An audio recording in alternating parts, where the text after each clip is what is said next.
Hello hi guys, అందరు ఎలా ఉన్నారు? బాగున్నారా? ఒక 10 రోజుల నుంచి పడే వానకైతే రోడ్లు గీడ్లు అన్నీ తడిసిపోయినాయి. ఈ రోజే కొంచెం అలా ఉందనుకున్నా. అనుకునే టైంలోనే వర్షం స్టార్ట్ అయింది. ఈ టైంలోనే స్కూటీ ఉంటే ఎంత బాగుంటుందో అనిపించింది ఎందుకో మరి. నీట్గా రెడీ అయినా ప్యాంటు మీద మరకలు పడతానే ఉంటాయి.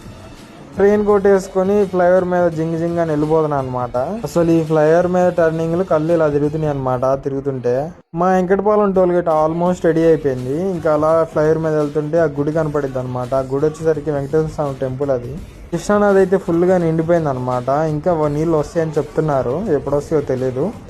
ఇంకా అది ధర్మలు చూస్తుంటే నాకు పబ్జీలో అన్నట్టే ఉంటుంది అనమాట. రెండు కళ్ళు సరిపోట్ల చూస్తానికి. అసలు రెండు ఫ్లేవర్ మధ్యలో చూడాలబ్బా, అందరికి మైండ్ పోయింది. చూస్తుంటే నాకే భయం వేస్తుంది. నీళ్ళు అయితే చాలా స్పీడ్గా వెళ్తున్నాయి అనమాట. నీళ్ళు వస్తే అవి కూడా మునిగిపోతాయి, ఇంత స్పీడ్గా వస్తున్నాయి వాటర్ అయితే. అసలు ఈ చివరి నుంచి ఆ చివరికి చూస్తుంటే రెండు కళ్ళు సరిపోవట్లా, అంత అందంగా ఉందన్నమాట. అంత అందంగా ఉందో అంత భయంకరంగా ఉంది కూడా. నా బైక్ దూరం నుంచి చూస్తుంటే చాలా అందంగా కనపడుతుంది, దాన్ని అందుకే వీడియో తీశాను అనమాట.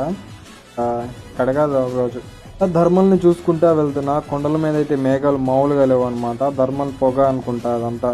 వర్షాలకి ఎంత నీట్గా రెడీ అయినా అంతా బుడదే అయిపోయింది. ఓకే బాయ్ ఫ్రెండ్స్, అందరూ లైక్ కొట్టి వెళ్ళండి, మర్చిపోకాక. నన్ను ఫాలో కూడా అవ్వండి.